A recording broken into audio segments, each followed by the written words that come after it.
Mas Badai, akhirnya nanti di tanggal 19 akan menyelenggarakan konser 25 tahun Badai Pasti Berlalu. Gimana persiapan dirimu sendiri? Ini adalah konser kelima ya? Konser kelima. Konser kelima di 25 tahun berkarya ini sendiri gimana Mas Badai?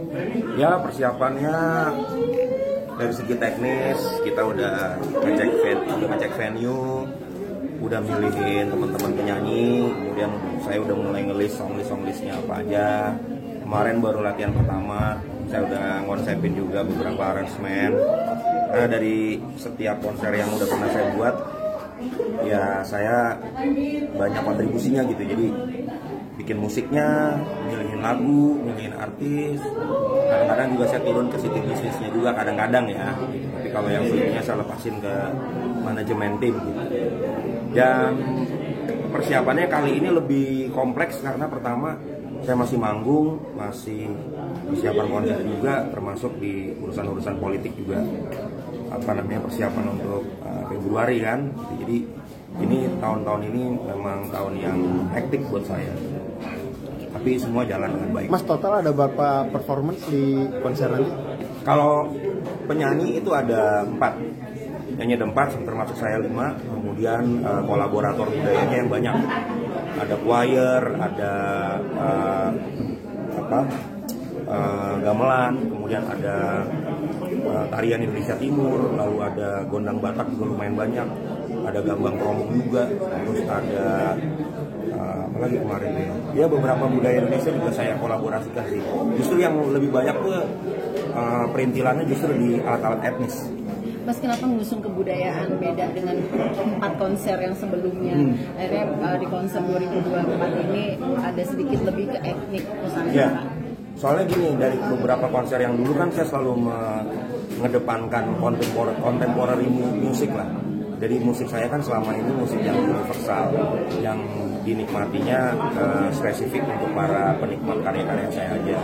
Tapi kali ini saya pengen mengangkat budaya karena memang saya punya kerinduan itu sejak 2016 mungkin waktu saya pertama kali memutuskan untuk solo karir. Saya pengen bikin konser yang bukan hanya mengetengahkan tentang musik-musik kontemporer aja, tapi saya juga mau ngangkat etnik juga, tapi bagaimana caranya dikolaborasikan di lagu-lagu saya.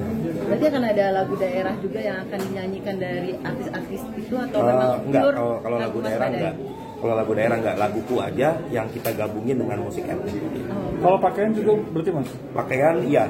Untuk pembukaan tarian nanti kan ada dari beberapa daerah digabung jadi satu. Itu mereka semua pakai konsep baju daerah semua.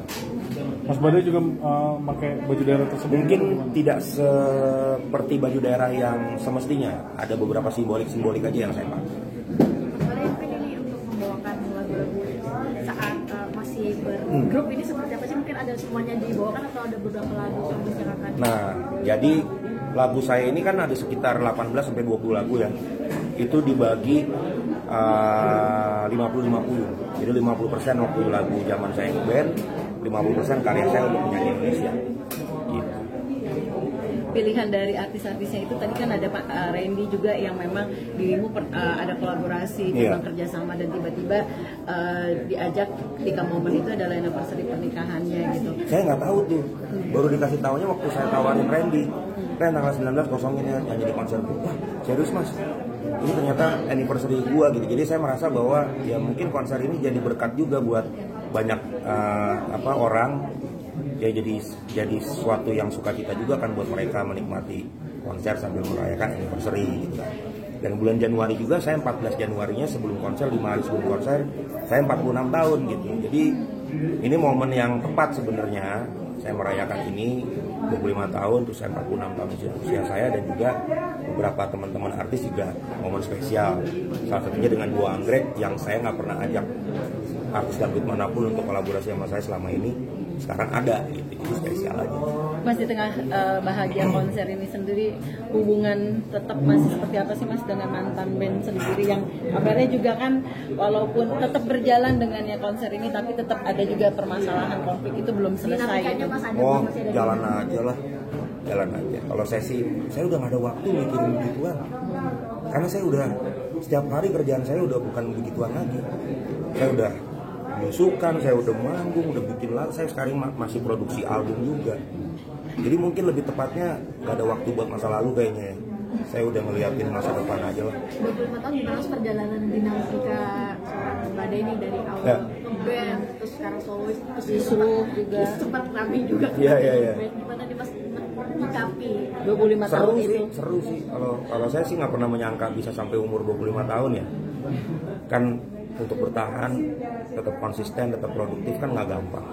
Kalau kita diem-diem aja ya mungkin aja bisa nyampe 25 tahun. Tapi 25 tahun dengan kegiatan yang banyak, itu kan susah juga untuk melakukannya. Yang saya bersyukur saya bisa sampai ke sini.